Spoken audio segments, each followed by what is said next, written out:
الحمد لله رب العالمين والصلاة والسلام على سيد الأنبياء وأشرف المرسلين وعلى آله الطيبين الطاهرين وأصحابه الأكرمين الأفضلين وأولياء أمته أجمعين إلى يوم الدين. أما بعد، فقد قال الله تبارك وتعالى في القرآن المجيد والفرقان الحميد: أعوذ بالله من الشيطان الرجيم، بسم الله الرحمن الرحيم. شهر رمضان الذي أنزل فيه القرآن هدى للناس وبينات من الهدى والفرقان. صدق الله العظيم وصدق رسوله النبي الأمين المكين الكريم، ونحن على ذلك لمن الشاهدين والشاكرين، والحمد لله رب العالمين. وقد قال الله تبارك وتعالى في شأن حبيبه: إن الله وملائكته يصلون على النبي يا أيها الذين آمنوا صلوا عليه وسلموا تسليما. اللهم صل على سيدنا ومولانا محمد وعلى آله وأصحابه أفضل صلواتك وعدد معلوماتك وبارك وسلم صلاة وسلاما عليك يا رسول الله وعلى آلك وأصحابك يا نبي الله صلى الله تعالى عليه وسلم. حاضرین و سامعین کرام، السلام علیکم ورحمۃ اللہ وبرکاتہ. پروردگار عالم کا کروڑا شکر اور احسان ہے کہ اللہ تبارک و تعالیٰ نے آپ کو اور مجھ کو، ہم تمام کو، آقا کریم رؤوف الرحیم حضور سرکار مدینہ راحت قلب و سینہ آفتاب نبوت وجہ تخلیق کون و مکان حضور سیدنا محمد مصطفیٰ احمد مجتبیٰ صلی اللہ علیہ وآلہ وسلم کی امت بابرکت میں پیدا فرمایا ہے. اور اللہ تبارک و تعالیٰ کا احسان عظیم ہے کہ اس نے اس پرفتن اور پرآشوب دور میں اہل سنت والجماعت کے عقائد سے وابستہ فرمایا. حاضرین محترم، ماہ شعبان المعظم کے اختتامی مراحل کی طرف ہم رواں ہیں، اور اس ماہ مبارکہ کے بعد جو مہینہ آغاز ہونے والا ہے، جس مہینے میں ہم داخل ہونے والے ہیں، وہ مہینہ ماہ رمضان المبارک کا مہینہ ہے. عزیزان گرامی قدر، اس ماہ مبارکہ سے پہلے ہر فرد اسلام کی یہ ذمہ داری بنتی ہے کہ اس ماہ مبارکہ کی آمد کا انتظار بھی کرے، اور اس ماہ مبارکہ میں صحت و عافیت کے ساتھ داخلے کے لیے دعا بھی کرے، اور اس ماہ مبارکہ کے استقبال کے لیے جتنی کوشش ہم اپنے آپ سے کر سکتے ہیں کرنے کی کوشش کریں. یوں تو اگر دنیاوی اعتبار سے سمجھتے ہوئے ہم چلے، عقلی اعتبار سے، جب کسی کے گھر میں خوشی کا موقع ہوتا ہے یا کسی کے گھر میں غم کا ماحول ہوتا ہے تو ہر دو ماحول کا علم ہر آنے والے کو لگ جاتا۔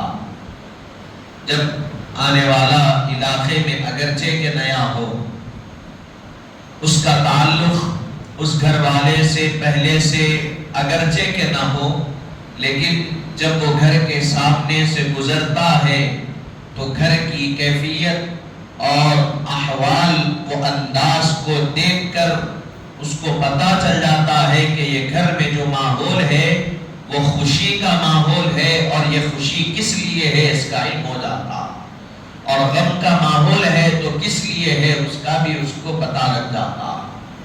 تو عزیزان گرامی قدر بتانے کا مقصد یہ ہے کہ جب ہمارے گھر میں خوشی کا ماحول ہوتا ہے تو جس دن خوشی کا وقت آتا ہے، جو دن خوشی ہے اسی دن وہ محسوس نہیں ہوتی، بلکہ اس کے آنے سے پہلے سے ہم اس کی تیاریاں کرتے ہیں۔ جب وہ خوشی کا دن آنے والا ہوتا ہے پہلے سے دن بھی مقرر ہو جاتا ہے، اس دن کے پہلے سے آمد و رفت کے لوگوں کا آغاز ہو جاتا ہے، ہماری کیفیت بدل جاتی ہے، ہمارے گھر کا ڈھنگ اور رنگ بدل جاتا ہے۔ یہ دنیاوی خوشی کے آنے کے لیے ہم اتنا اہتمام و انتظام کرتے ہیں، تو آپ سوچئے کہ وہ مہینہ جو اللہ تبارک و تعالیٰ نے سارے مہینوں کا سردار جس کو بنایا ہے، وہ مہینہ جو ایمان کے لیے خوشی ہے، وہ مہینہ جو نیکیوں میں اضافہ کرنے کا مہینہ ہے، وہ مہینہ آنے والا ہے، تو اس کی آمد سے قبل مسلمانوں کے حال اور ان کے گھروں کے احوال کا علم اور ان کے گھروں کا ماحول کیسا ہونا چاہیے۔ جب ذاتی خوشی ہے تو ہمارے گھر کی کیفیت بدل جاتی ہے، اور ہر طرف سے دیکھنے ہر سمت سے ہمارے گھر سے خوشی کی لہر جب دوڑتی ہے، اس لیے کہ خوشی کا ماحول ہے۔ لیکن رمضان المبارک صرف ایک فرد کی خوشی کا ماحول نہیں، رمضان المبارک ایک فرد کے لیے فائدہ بن کر نہیں آ رہا ہے، دو لوگوں کے لیے فائدہ بن کر نہیں آ رہا ہے، بلکہ پوری امت کے لیے فائدہ بن کر امت مسلمہ اور امت محمدیہ میں آ رہا۔ تو آپ سوچئے کہ اس ماہ مبارکہ کے آنے سے پہلے کتنا خوشی کا ماحول ہونا چاہیے، کتنی تیاری ہم کو کرنی چاہیے، کتنے اہتمام ہم کو اس ماہ مبارکہ کے لیے کرنا چاہیے۔ حاضرین محترم، یہ وہ مہینہ آپ کے اور ہمارے درمیان آنے والا ہے جس کے بارے میں حضور پاک علیہ السلام نے ارشاد فرمایا کہ سارے مہینوں کا سردار اگر کوئی مہینہ ہے تو وہ ماہ رمضان المبارک کا مہینہ۔ کیسا مہینہ ہے یہ؟ اس کی عظمتیں کیا ہے؟ اس ماہ مبارکہ کی رفعتیں کیا ہیں؟ یہ مہینہ صرف کھانے پینے سے رک جانے کا نام نہیں ہے، یہ مہینہ صرف دنیا کے معاملات سے رکے رہنے کا نہیں ہے۔ یہ مہینہ کیسا ہے؟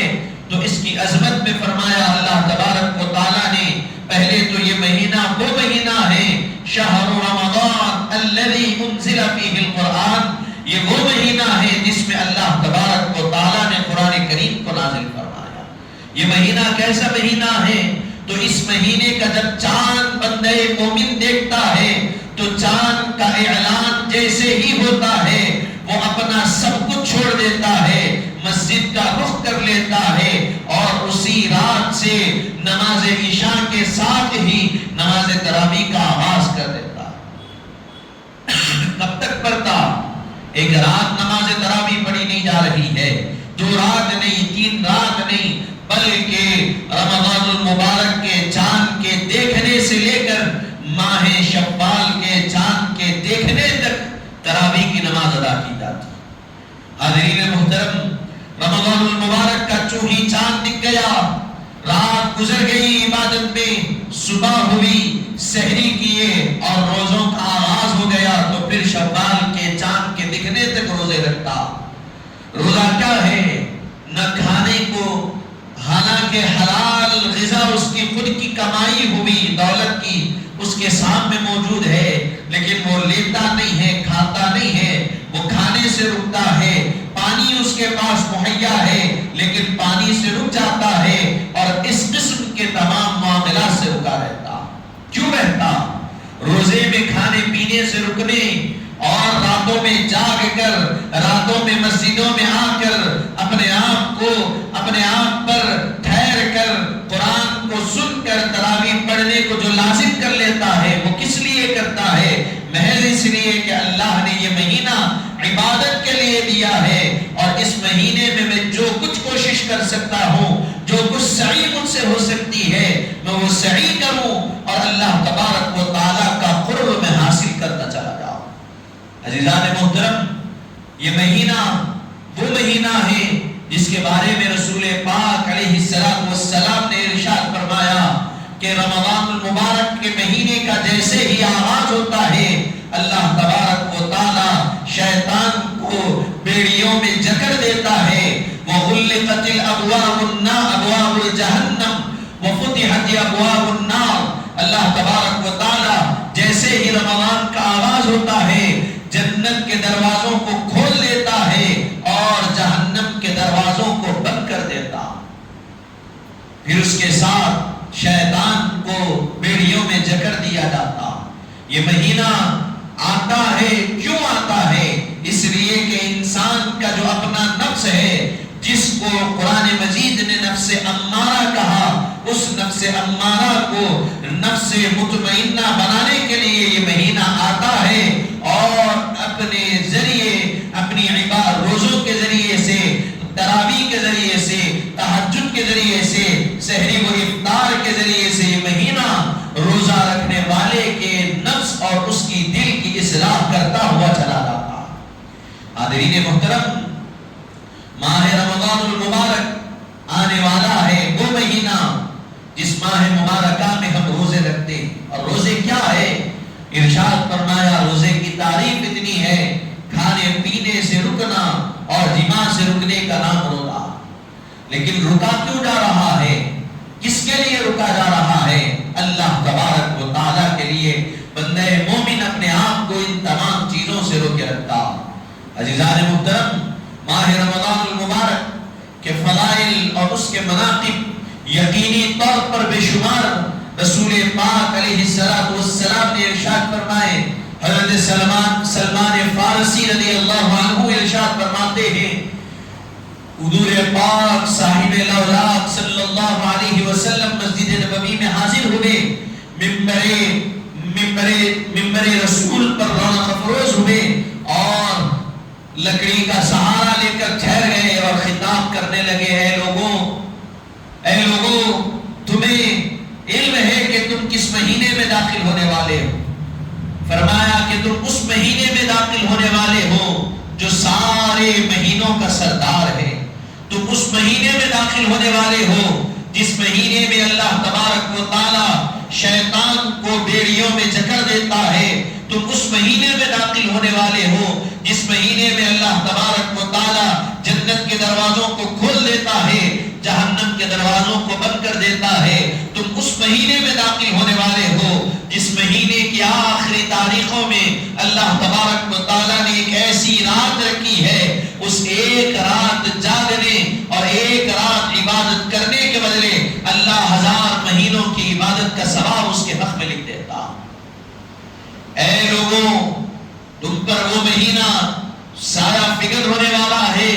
حدیث شریف میں ہے، حضور پاک نے ارشاد فرمایا صلی اللہ علیہ وآلہ وسلم کہ اس ماہ مبارکہ کے فضائل اور اس کے مناقب کا علم اگر امت کو ہو جائے تو امت یہ درخواست کرے گی اللہ تبارک و تعالیٰ کی بارگاہ سے کہ مولا، رمضان المبارک کے وہ فضائل ہیں کہ اس کے فضائل کا اگر علم ہو جاتا تو امت گزارش کرتی، درخواست کرتی، تمنا کرتی کہ مولا تعالی سال کے 12 مہینے تو رمضان رکھ دیتا تو ہمارے لیے بہتر ہوتا.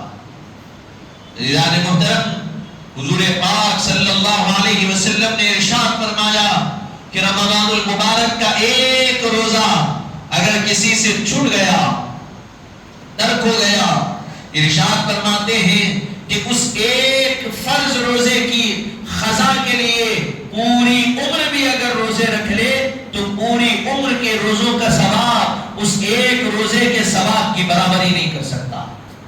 آپ سوچئے کتنی اہمیت ہے اس کے ایک روزے کی۔ حبیب پاک صلی اللہ علیہ وآلہ وسلم نے ارشاد فرمایا کہ اے لوگوں، وہ مہینہ تم پر سایہ فکر ہونے والا ہے جس میں ایک نفل عبادت کی جائے، اس نفل عبادت کا ثواب اللہ فرض عبادت کے برابر عطا فرماتا۔ نفل عبادت کی جا رہی ہے، عام دنوں میں نفل ہم نماز پڑھتے ہیں تو جو نفل نماز کا ثواب ہے وہ ثواب اللہ عطا کرتا ہے، لیکن ارشاد فرمایا حبیب پاک نے کہ لوگوں رمضان المبارک میں ایک نفل عبادت کا ثواب اللہ فرض عبادت کے برابر فرما دیتا۔ ہم کر رہے ہیں نفل عبادت، لیکن اللہ تبارک و تعالی ثواب کس کا دے رہا ہے؟ فرض عبادت کے برابر ثواب دے رہا ہے۔ پھر آگے ارشاد فرمایا کہ کیا تمہیں معلوم ہے کہ فرض عبادت کا ثواب کتنا ہوگا؟ جب نفل عبادت کا ثواب فرض کے برابر ہے، ارشاد فرمایا ایک فرض عبادت کا ثواب اللہ 70 فرائض کے برابر عطا فرماتا۔ ایک فرض عبادت کا ثواب 70 فرائض کے برابر اللہ اس ماہ مبارکہ میں عطا فرماتا ہے۔ تو حاضرین محترم، غور کرنے کی بات یہ ہے کہ ایک فرض کا ثواب 70 فرائض کے برابر جس مہینے میں اللہ عطا کر رہا ہے وہ مہینہ ماہ رمضان کا مہینہ۔ اب آپ کو ہم کو یہ غور کرنا کہ کتنی نمازیں ہیں، دن بھر میں 5 نمازیں فرض ہے۔ ہم اگر 5 نمازوں کی ایک نماز کی پابندی کیے تو ایک نماز کا بدلہ 70 نمازوں کے برابر اللہ عطا کر رہا ہے۔ تو یہ مہینہ ہمارے لیے کیا ہے؟ یہ مہینہ ہمارے لیے ایک بہترین ذریعہ ہے اعمال صالحات کا، ایک بہترین ذریعہ ہے نیکیوں کے جمع کرنے کا، اور ایک بہترین ذریعہ ہے رضا الہی کو حاصل کرنے کا۔ حاضرین محترم، اللہ کے حبیب صلی اللہ علیہ وسلم نے ارشاد فرمایا من صام رمضان ایمانا واحتسابا غفر له ما تقدم من ذنبه، جو کوئی رمضان المبارک کے روزے رکھا ایمان کے ساتھ، اللہ تبارک و تعالی اس کے گناہوں کو معاف فرما دیتا۔ ومن قام رمضان ایمانا واحتسابا غفر له ما تقدم من ذنبه، اور ایک حدیث مبارکہ میں ارشاد فرمایا کہ جو شخص رمضان المبارک کی راتوں میں قیام کرتا ہے ایمان کے ساتھ، اللہ تبارک و تعالی اس کے گناہوں کو معاف فرما دیتا۔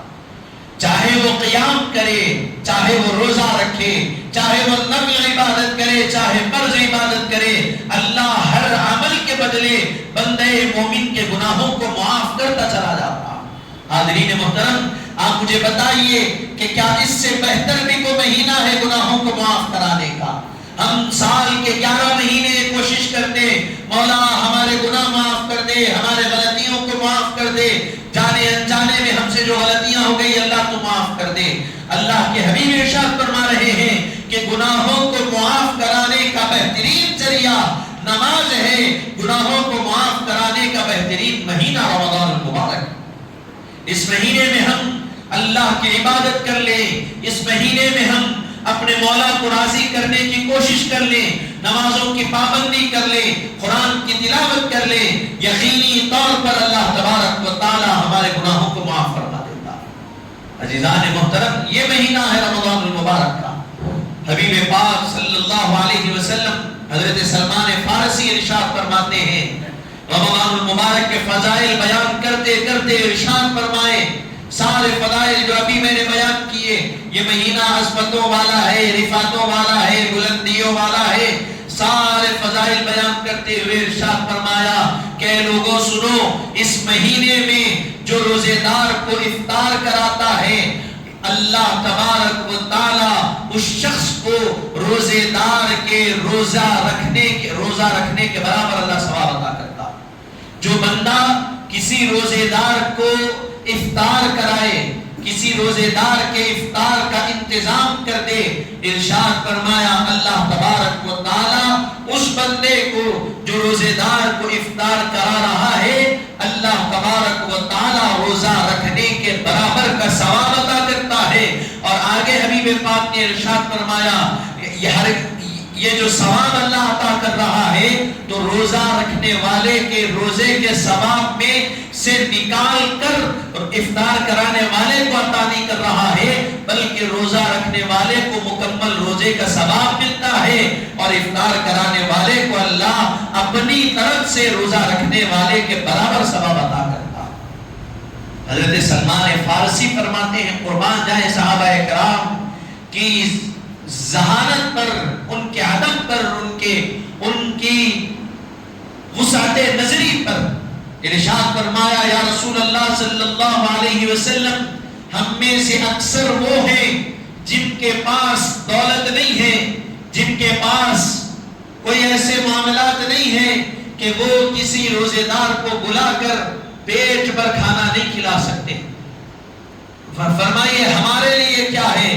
قربان جائے رسول پاک صلی اللہ علیہ وسلم پر آپ نے ارشاد فرمایا کہ سلمان سنو، اگر تم روزے دار کو بلا کر تم اس کا پیٹ بھرے تک کھانا نہیں کھلا سکتے، وہ شکم سیر نہیں ہو سکتا، اس کے غذا کا مکمل اہتمام نہیں کر سکتے، سلمان سنو، یہ فضیلت، یہ عظمت، یہ ثواب اللہ اتنا بڑا دیتا ہے کہ اگر تم ایک کھجور بھی روزے دار کو کھلا دو گے تو اللہ اتنا ہی تم کو ثواب عطا کرے گا۔ ارشاد فرمایا کہ ایک پانی کا گھونٹ بھی پلا دو روزے دار کو افطار کے وقت، اللہ تعالیٰ تمہیں وہی ثواب عطا فرمائے گا۔ پوچھا یا رسول اللہ، ایک کھجور کے کھلانے پر اتنا ثواب، ایک گھونٹ پانی کے پلانے پر اتنا ثواب ہے، تو کوئی روزے دار کو مکمل پیٹ پر کھانا کھلا دے تو اس کو کیا ثواب ہے؟ ارشاد فرمایا کہ سلمان سنو، اس کو ثواب یہ ہے کہ اللہ تعالی قیامت کے دن اس کو میرے حوض یعنی حوض کوثر کے پانی سے اس کو سیراب کرے گا، اور وہ پانی کا حال یہ ہوگا کہ میں جب اس کو وہ پانی پلاؤں گا تو وہ پانی جب وہ پیے گا تو اس وقت کے پینے سے لے کر کبھی اس کو دوبارہ پیاس کی شدت محسوس نہیں ہوگی۔ عزیزان محترم، یہ ہے روزے دار کو ایک مرتبہ کے کھانے کا اہتمام کرنا، اللہ تبارک و تعالیٰ یہ نعمتیں اس کے لیے حق میں لکھ دیتا۔ عزیزان محترم، بتانے کا مقصد یہ ہے کہ ماہ رمضان المبارک آنے والا، ہم کو اس کا مکمل خیال کرتے ہوئے، ہم کو اس کا اہتمام کرتے ہوئے اس کا استقبال کرنا، اس کی راتوں میں قیام بھی کرنا ہے، دن میں صیام بھی کرنا، اس راتوں میں ٹھہر کر تراویح بھی پڑھنا ہے اور دن میں روزہ بھی رکھنا ہے، اس لیے کہ حبیب پاک صلی اللہ علیہ وسلم نے صیام و قیام دونوں کے بارے میں حدیث میں فرمایا کہ جو صیام یعنی روزہ رکھتا ہے، جو صوم میں حالت صوم میں رہتا ہے اور جو حالت قیام کرتا ہے، اللہ تبارک و تعالیٰ دونوں کے گناہوں کو معاف فرماتا ہے۔ حاضرین محترم، اس مہینے کا جب آغاز ہو جاتا، چونکہ ہم رمضان المبارک میں جب داخل ہو جاتے تو کئی چیزیں ہم سے چھوٹ جاتی، ہم سنتے نہیں، اسی لیے کہ حاضرین محترم رمضان المبارک کے بے شمار فضائل، بے شمار مناقب ہے، احادیث مبارکہ کی کتابیں بھری پڑی ہے اس کے فضائل اور مناقب سے۔ ہم کو ضرورت اس بات کی ہے کہ ہم اس کا اس طور پر اس طرح استقبال کریں جیسا ہم کو کرنا۔ کیسے استقبال؟ جیسا ہم اب اپنے ایام کو گزار رہے ہیں اس طرح ہم کو رمضان المبارک میں ایام کو نہیں گزارنا۔ ہمارے جو روز و شب و روز ہوں گے رمضان المبارک کے، ہم کو یاد الہی میں شب و روز کو گزارنا۔ حاضرین محترم، جیسے ہی چاند نظر آ گیا، ہماری سب سے پہلے ذمہ داری یہ ہے کہ ہم مسجدوں کی طرف آئیں اور تراویح کی پابندی کریں، اور تراویح جو پڑھنا ہے، تراویح سنت ہے، اور جو تراویح ہم کو پڑھنی ہے وہ صرف 5 دن یا 6 دن یا 3 دن یا 10 دن نہیں پڑھنی ہے، یا 20 دن یا 26 دن نہیں، بلکہ چاند کے دیکھنے سے، رمضان المبارک کا جب چاند دیکھے اس رات سے شوال کے چاند کے دیکھنے تک ہم کو ہر روز تراویح ادا کرنا، اگرچہ کہ ہم جماعت کے ساتھ پڑھیں یا تنہا پڑھیں، ایسا ہمارا ماحول ایسا ہو چکا ہے کہ جہاں 5 دن میں قرآن سنائی جا رہی ہے، جہاں 6 دن میں ختم ہو رہی ہے، ہم وہاں گئے اور 6 دن میں قرآن سن لیے، 3 دن میں قرآن سن لیے، 10 دن میں قرآن سن لیے، اور ہمارا ذہن یہ بن گیا کہ رمضان المبارک میں ایک قرآن سننا ہے، ہم وہ سن لیے، اب اس کے بعد ضروری نہیں ہے۔ قرآن سننا ایک ہے، ایک قرآن ہم 3 دن میں آپ سن لے، 5 دن میں آپ سن لیجئے، 6 دن میں پڑھ لیجئے تراویح میں، یا 10 دن میں سن لیجئے، ایک قرآن سن لیے، لیکن قرآن ایک ہوئی، تراویح آپ کی ختم نہیں ہوئی۔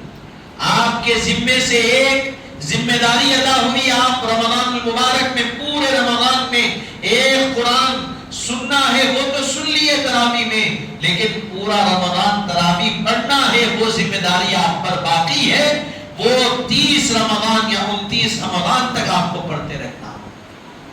یہ نہیں کہ 10 دن پڑھ لیے اس کے بعد تراویح معاف ہے، تراویح نہیں ہے معاف۔ ہاں، قرآن آپ سن لیے، وہ ذمہ داری آپ کی ادا ہو چکی ہے، لیکن تراویح تو آپ کو پڑھنا ہے، اگرچہ کہ آپ مسجد میں جا کر جماعت کے ساتھ پڑھ رہے ہیں، یہ آپ کے لیے افضل ہے۔ اگر نہیں آپ دنیا کے معاملات میں مصروف ہیں تو آپ رات میں وقت نکال کر، یا جب کبھی آپ کو وقت مل رہا ہے، وقت نکال کر نماز تراویح آپ پر پڑھنا ضروری و لازم ہے۔ صرف تراویح نہیں، تراویح کے ساتھ ساتھ تہجد کا بھی اہتمام رمضان المبارک میں کرنا، جس کو قیام اللیل کہا جاتا۔ حضور پاک صلی اللہ علیہ وسلم سے نماز تراویح کا بھی ثبوت ملتا ہے اور تہجد کا بھی ثبوت۔ تہجد تو حضور پاک صلی اللہ علیہ وسلم سال کے 12 مہینے آپ تہجد کی نماز ادا فرماتے، کیونکہ انبیاء اکرام کے بارے میں یہ علماء اکرام نے فرمایا کہ عام بندوں پر 5 نمازیں فرض ہیں اور انبیاء اکرام پر 6 نمازیں ہوتی ہیں۔ 5 نمازوں کے ساتھ ساتھ تہجد کی نماز بھی ان پر ہوتی ہے، وہ اس نماز کو بھی پڑھتے ہیں۔ تو یہ تو حضور پاک صلی اللہ علیہ وسلم عام دنوں میں بھی نماز تہجد ادا فرمایا کرتے، رمضان المبارک میں بھی اس کو ادا فرماتے۔ تو آپ کو، ہم کو نماز تراویح کے علاوہ نماز تہجد بھی ادا کرنا۔ ہمارے لیے سال کے 11 مہینے دنیا کے معاملات کے لیے ہیں، ہمارے لیے سال کے 11 مہینے ہر کام کے لیے ہے۔ ایک مہینہ جو آ رہا ہے وہ خالص اللہ کی عبادت اور اس کی رضا اور اس کی خوشنودی اور اس کے قرب کے حاصل کرنے کا بہترین ذریعہ یہ مہینہ۔ آپ یقین مانیے، اللہ تبارک و تعالی کی بارگاہ میں آپ 11 مہینے عبادت کریے، وہ 11 مہینوں کی عبادت کا ثواب ایک طرف ہے، رمضان المبارک کی ایک رات کی اور ایک دن کی عبادت کا ثواب ایک طرف ہے۔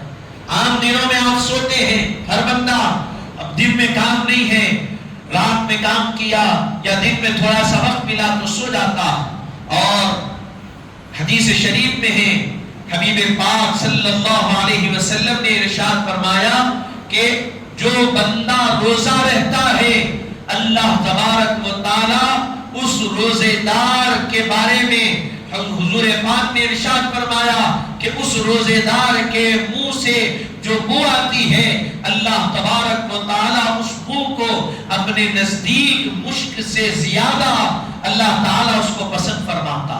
اور آگے فرمایا کہ جو بندہ حالت روزہ میں سو جاتا ہے، اللہ تبارک و تعالی سوئے ہوئے انسان کو سو رہا ہے لیکن حالت روزہ میں ہے تو اس کے سونے کے بدلے بھی اللہ اس کو ثواب عطا فرماتا۔ حالت روزہ میں سو رہا ہے لیکن سونے کے عوض بھی اللہ اس کو ثواب عطا کر رہا ہے۔ آپ مجھے بتائیے، سال کے 11 مہینے میں آپ کسی بھی حالت میں سو جائیے کہ آپ کو ثواب ملتا ہے؟ نہیں ملتا۔ لیکن یہ خصوصیت اس مہینے کی ہے کہ حالت روزہ میں سو بھی جاتا ہے بندہ تو اللہ تبارک و تعالی اس کے نامہ اعمال میں ثواب لکھتا جاتا ہے۔ حضور پاک صلی اللہ علیہ وسلم نے ارشاد فرمایا کہ اس مہینے میں جو روزے رکھتا ہے اللہ تعالیٰ اس کے دعاؤں کو قبول کرتا، مستجاب الدعوات اس کو بنا دیتا ہے۔ کیوں؟ اس لیے کہ وہ روزے رکھ رہا، اس لیے رکھ رہا۔ اللہ کی رضا اور اس کی خوشنودی کے لیے رکھ رہا ہے تو پھر اللہ ویسے انعامات اور ویسے فضل کے نوازشات اس بندے پر فرماتا ہے۔ حاضرین محترم، بتانے کا مقصد یہ ہے کہ یہ رمضان المبارک جو آ رہا ہے یہ ہمارے لیے بہترین ذریعہ، ہم اس ماہ مبارکہ میں اللہ کو راضی کرنے، اس کو منانے اور اپنے عبادتوں اور اپنے نیکیوں میں اضافہ کرنے کی جتنی کوشش و سعی کر سکتے ہیں اس مہینے میں ہم کر سکتے ہیں، اور ہم جتنی کوشش کریں گے اللہ تبارک و تعالی اتنا ہی انعام ہم کو عطا فرمائے۔ ہم اگر کوشش کریں گے، ہم جتنی کوشش کریں گے، جتنی عبادتیں کریں گے، اللہ تبارک و تعالی اتنی نوازشات اور اتنے انعامات ہم پر اللہ تبارک و تعالی فرماتا چلا جاتا ہے۔ حاضرین محترم، یہ مہینہ جو رمضان المبارک کا آ رہا ہے اس میں ہم روزے رکھتے ہیں۔ روزوں کے بارے میں ارشاد فرمایا گیا کہ ہم جو روزے رکھتے ہیں وہ روزوں میں ہم کیا کرتے ہیں؟ کھانے پینے سے رک جاتے ہیں۔ ایک ماہر طبیب ہے جو طب میں بہترین مہارت رکھتا ہے، اس کا کہنا یہ ہے کہ جب مسلمان سال کا ایک مہینہ جب وہ روزہ رکھتے ہیں، کھانے پینے سے رک جاتے ہیں، اس کے فائدے ان کو کیا ہوتے ہیں؟ اس کے دنیاوی فائدے وہ بتاتے ہوئے لکھتا، اس کے پہلے تو یہ اسلامی اعتبار سے دیکھیں اس کے بے شمار فائدے ہم کو ہوتے ہیں۔ پہلا فائدہ یہ ہوتا ہے کہ بندے کے اندر عاجزی کی ساری پیدا ہوتی ہے۔ جب بندہ روزہ رکھتا ہے تو اس کا جو نفس امارہ ہے وہ نفس امارہ جا کر نفس مطمئنہ بن جاتا ہے، اور جب بندہ روزے رکھتا ہے ان روزوں کے ذریعے سے ایک سب سے بہترین فائدہ یہ ہوتا ہے کہ انسان کے جسم میں جو معدہ ہے وہ معدہ انسان کے پورے جسم کا دار و مدار اس کے معدے پر ہے۔ اگر اس کا معدہ اچھا ہے تو انسان کی کوئی بیماری نہیں ہوتی، انسان کا جسم اچھا، انسان کے پورے معدے کا، انسان کے پورے جسم کے اعضاء کا دار و مدار معدے پر ہے۔ اور حضور پاک صلی اللہ علیہ وسلم نے ارشاد فرمایا کہ جس کو معدے کی بیماری ہو گئی وہ کئی بیماریوں میں مبتلا ہو گیا، اور جو اس بیماری سے بچ گیا وہ کئی بیماریوں سے بچ گیا۔ اور معدے کی بیماری کا علاج کیا ہے؟ اس کا علاج کوئی دوا نہیں ہے، اس کا علاج کوئی غذا نہیں ہے، تو فرمایا گیا کہ اس کا علاج یہ ہے کہ کھانے پینے سے رک جانا، پرہیز کرنا۔ جب معدے کی بیماری ہوتی ہے ڈاکٹر کے پاس جاتے ہیں تو ڈاکٹر پرہیز کے لیے کہتا ہے کہ کھانے پینے سے رکو، پرہیز کرو، تو فرمایا گیا سال کے 11 مہینے انسان وہ غذا اپنے پیٹ میں ڈالتا ہے، پیٹ تک پہنچاتا ہے جس کو ہضم کرنا، جس کو اس غذا پر قدرت حاصل کرنا، اس غذا کو گلانے کے لیے معدے کو خفی محنت کرنی پڑتی ہے، اور سال کے 11 مہینے معدہ وہ محنت کرتا ہے، کمزور ہو جاتا ہے۔ ایک مہینہ اللہ نے ایسا رکھا، اس مہینہ وہ ایک مہینہ بندہ روزہ رکھتا ہے، وہ ایک مہینہ روزہ رکھنے اور کھانے پینے سے رکنے کے عوض اللہ اس معدے کو اتنا طاقت عطا کر دیتا ہے کہ پھر وہ 11 مہینے اپنی محنت کے لیے، اپنی سعی کے لیے تیار ہو جاتا ہے۔ معدہ جو کمزور ہو جاتا ہے، معدہ جو بیمار پڑ جاتا ہے، کمزور ہو جاتا ہے، ایک مہینے کے روزے اس کمزور معدے میں توانائی پیدا کر دیتے ہیں، پھر وہ سال کے 11 مہینے اپنے اوپر آنے والی غذا کو گلانے کے لیے، اس کو مکمل خاتمہ اس کے جراثیم کا اور تمام معاملات کا کر کے جو فوائد جہاں تک پہنچانا ہے وہ پہنچانے کے لیے اس ایک مہینے میں وہ تیار ہو جاتا ہے۔ تو حاضرین محترم، یہ فوائد کہاں سے ملے؟ ایک روزہ جب بندہ رکھتا ہے تو اس کے عوض اللہ تبارک و تعالیٰ یہ فوائد اس کے حق میں رکھتے ہیں۔ تو حاضرین محترم، ایسے کئی بے شمار فوائد ہیں روزے کے فوائد، یہ بھی اس کے فوائد بتائے گئے۔ انسان جسم کی زکات، مال کی زکات، رمضان آتا ہے تو مال کی زکات انسان نکالتا ہے، اور اور انسان کے جسم کی زکات روزہ ہے. جب وہ روزہ رہتا ہے تو اس انسان اپنے جسم کی زکات کو ادا فرماتا ہے. عزیزان محترم، جب بندہ روزہ رکھتا ہے اللہ تبارک و تعالیٰ کی رضا اور اس کی خوشنودی کے لیے کھانے پینے سے اپنے آپ کو روکے رکھتا ہے. اللہ تبارک و تعالیٰ کو وہ ادا اتنی پسند آتی ہے. اللہ تبارک و تعالیٰ اس کا ذکر نہ صرف زمینوں پر بلکہ آسمانوں پر فرماتا ہے اور فرشتوں سے کہتا ہے کہ اے فرشتوں سنو، یہ جو روزے دار ہے اس کے منہ سے جو خوشبو نکل رہی ہے وہ میرے نزدیک مشک سے زیادہ بہتر پسندیدہ. عزیزان محترم، جو بندہ روزے رکھتا ہے اللہ تبارک و تعالیٰ اس کو اپنا قرب عطا کرتا. تو ساری چیزوں کے بتانے کا مقصد کیا ہے کہ یہ جو مہینہ آنے والا ہے، یہ مہینہ روزوں کا، قیام کا، تراویح کا، تہجد کا، سحر و افطار کا، سارے معاملات یہ جو مہینے میں آنے والے ہیں، ہم اگر ان چیزوں کو ادا کریں گے تو اللہ تبارک و تعالیٰ کی خوشنودی اور اس کی رضا کو حاصل کرنے کا یہ ذریعہ ہے، اور اس کی رضا اور اس کی خوشنودی ہم کو ان چیزوں کے ذریعے سے حاصل. تو حاضرین محترم، آپ سے اور سب سے گزارش ہے کہ ہم دعا بھی کریں کہ مولا جتنے دن باقی ہے ماہ رمضان المبارک تک پہنچنے کے لیے اللہ صحت اور سلامتی کے ساتھ، عافیت و تندرستی کے ساتھ ہم کو ان دنوں تک پہنچائے اور ہم میں اتنی طاقت و قوت پیدا کرے کہ ہم مکمل ماہ رمضان المبارک کے پورے روزے رکھ سکیں اور رمضان المبارک کے راتوں میں قیام کر کر قرآن کے لطف سے اپنے آپ کو مالا مال کر سکیں. حاضرین محترم، یہ مہینہ انقلاب کو پیدا کرنے کا مہینہ، ہم اپنے اندر تبدیلی، انسان کے اندر تبدیلی کو پیدا کرنے کے لیے رمضان آتا. رمضان مسلمانوں کے اندر اخوت اور بھائی چارگی کو پیدا کرنے کے لیے آتا. آپ رمضان المبارک میں افطاری لاتے ہیں، کھانے پینے کے چیزیں، اور اڑوس پڑوس میں رہنے والوں میں افطاری بھجاتے ہیں. اس کے ذریعے سے آپسی محبت میں اضافہ ہوتا. حاضرین محترم، یہ مہینہ اخوت اور بھائی چارگی کو پیدا کرتا ہے، اور یہ مہینہ انسانوں کی اہمیت کو اجاگر کرتا ہے، اور یہ مہینہ غذا کی اہمیت کو اجاگر کر کے بتاتا ہے کہ یہ ساری چیزیں، یہ ساری نعمتیں اللہ نے جو تمہیں عطا فرمائی ہیں اس کا شکر ادا کرو. عزیزان محترم، ہمارا حال اور ماحول کیا ہو چکا؟ ہم ہر دن ہم دیکھتے ہیں، چند دن نہیں گزرتے وہاں سے قتل کی واردات کے بارے میں ہم کو سنائی دیتا کہ فلاں علاقے میں قتل ہوا، فلاں جگہ پر قتل ہوا.